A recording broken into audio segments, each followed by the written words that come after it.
Hi, so Ronnie Lyon here with Sam August and Steve Wheat. Sammy came by to have a little chat and say hello and talk a little bit about our friend Casey. Sam, when was the last time you saw Casey? I came by to see Steve and Casey. It was about 2 weeks ago. Yeah. And my son was down the street doing some other stuff, and I just came by to say hi. Just so happy I did. It was so great to see just them together. Well, how long have you known Casey? I've known Casey since he was probably 13 years old. We didn't get to really be friends until he got out of high school. I was chasing baseballs around, and he was probably chasing girls around at that time. So we were doing two different things. But we got to be pretty good friends after he got out of high school. And we, as Steve will remember, like we all surfed together. We all did these things together. But we had this one thing. It was down at Delaware. And we'd go down to the park down there. And this was before phones and I'll meet you and all this stuff. And so it was just 4 o'clock. Yeah. That's all we knew. Yeah. He loved that. Be there at 4. Be See there you at 4, and like the waves were good. Sometimes the guys would drag in there at 5, you know. And it was just the music and the food and Shooting basketball. yeah, a lot of good times there. That was just a run of about 10 good years. Kind of leaked into about 15 years, but nah, it was just a part of us. It was a big deal. We would sweat out the night before and surf. This was when we had like no pain, you know. We were just young. It was really amazing. Yeah. What was a kind of a special memory that you guys had? Was it whether a trip down Central America or somewhere local once Yeah. you guys were surfing together And a this bit? is where I got to meet Steve and get to know him. We had this magic session at Witch's Rock. It wasn't a huge day, So but beautiful. it's just the most perfect waves you could get. Yeah. 5 foot. Still if I remember. overhead waves coming in once Yeah. in a while, and just super fast, crystal clear water, and the wind was blowing perfect offshore speed. It's a unique place, and it's a good place to, you know, kind of get spiritual with your friends. Oh man, that big rock, the core for the volcano sticking up out there, Yeah, you guys were staying in Tamarindo, living in Yeah. Tamarindo, and around that area. Yeah. taking we were, trips over up. Because I've been there once and stayed at the Sunset House up on the hill. And Much nicer. We were at the Tamarindo Resort. oh yeah, that was where I Yeah. stayed with Chico, Which, Jeff Martz. Chico and I, first time we went there, we stayed at the resort. Nothing resorty about it. No, it was a little dusty flea bag. Yeah. It was a 1.5 star. But Yeah. how happy Yeah. were we? How happy It were might have we? been a 1 star. 1 star. A 1.5 might have been giving it Generous, a little nice much. people. Yeah. But Nogies is right there, right? Yeah. Nogies, and we met the guy that was with Nogies, and I'll tell you, I had never had a better jalapeno cream sauce on fish than that place. I've tried to duplicate it, can't do it. Yeah. And the people at Nogies are very tight with Casey. Yeah. Really Were they? Super Yeah. tight. Yeah. Yeah, we've been chatting back and forth, you Yeah. know, so. So I knew Joey Vogan, and that was when Lyman was living down there. They were up on the hill. Great years. This is 2001 when I was there last. No, I've been there since a couple times, but this particular trip. And then Ply Grundy, but I never got to go to Witch's Rock. So Yeah. it's a fascinating place for me, and seeing some of the photos that you guys have had over the years. It's just a unique place. It's very different. There's Yeah. nothing Big national park. Nothing That was really so like it. cool. You know, it's all protected. It's a big Yeah. national park. Right. You just there's a road in and there's a road out. The last time I was there, I took the Lohilani out of Punta Arenas and went down to Pavones, sailed all the way south. So we went all the way down. It's a beautiful trip. Oh, it was amazing. What was Casey's? Your recollection of Casey on his first time down Central America? Were either of you there on his Yeah. first time? Yeah, I was there. Yeah, What was that it like for his him? First trip, you know.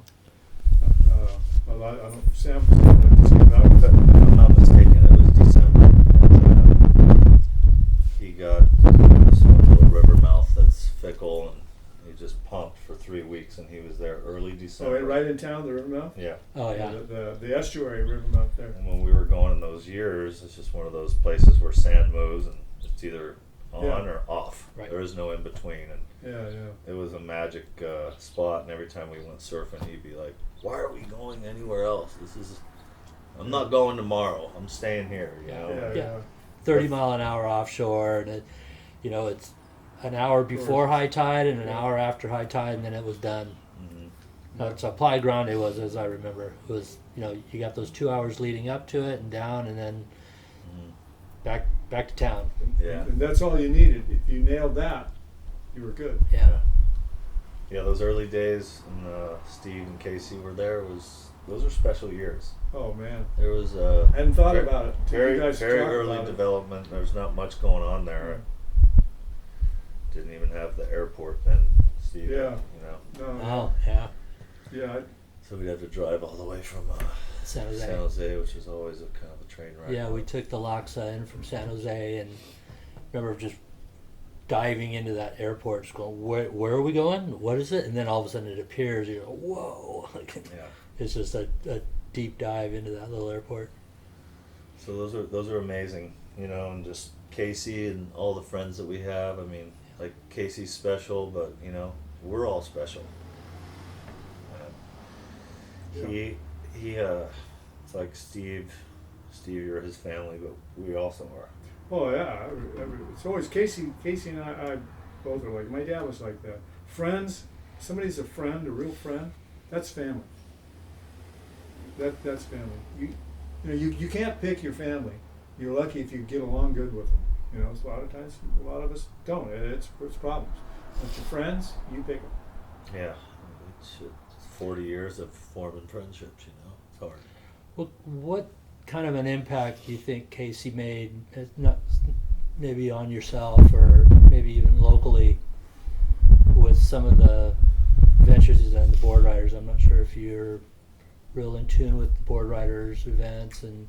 I am, of course I am. Yeah. So what do you think those impacts are going to be long term? With Well, those are communities brought together. Yeah. So that's something that's really never been done before.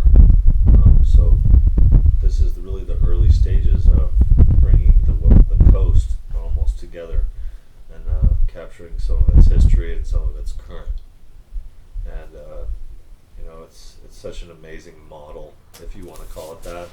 It's really the movement. It's really a group of camaraderie. Yeah. That word's been moved, tossed around a bit more recently. Is he started a movement, and it's really caught fire. I've seen it from at least 6 months into it. What big part for Casey personally, what he was interested in is the communities and connecting them up, but connecting the individual people to other individual people in these communities, because there's a lot of localism and there's a lot of animosity that flares up, all of them down this coast, and that was something that Casey wanted to put that out, put a lid on it, and get that energy more in a positive direction, Yeah. and then that's what immediately, when these first contests and stuff, that's what immediately was happening. Right. Because these guys were meeting each other at these contests, and a lot of them, they're like the biggest name in the area, and all the people that look up to them from their area, they're there, and it was perfect. It was incredible, Yeah. and so it made the competition really friendly competition. And Although sometimes that was questionable. Casey was the perfect guy to bridge that, for every group. That's right. And each community, I've He seen was it with. really the representation Yep. of Yep. what really this is all about. Yeah. I've seen it firsthand. I'd never had surfed Santa Cruz. I'd never had been there before. I knew it was heavy. I grew up in South Bay, so I knew Lanada Bay, PV.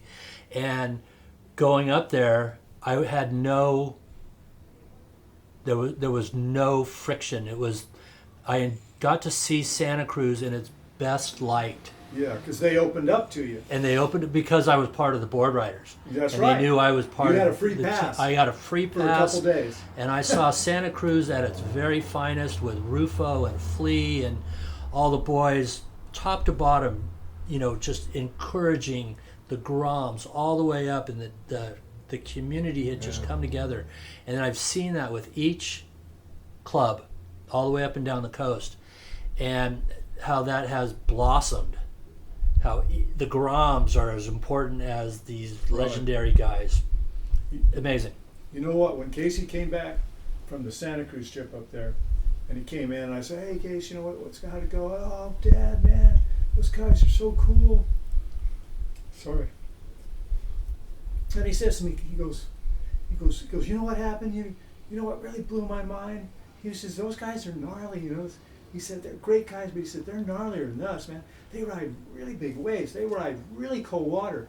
And he said, "When we met that night, first night, and we're in a restaurant, and we're talking, and we're telling them, how it works, and what the deal is, and why we're doing it, and everybody's excited."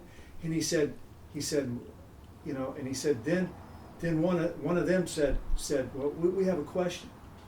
Casey goes, yeah, okay, what's your question?" You know what the guy said? "What about the girls? What about the women?" And Casey goes, "Well, yeah, we like women." And he said, "But as far as them in contest was, well, we're just getting rolling. We haven't really, worked that out yet." And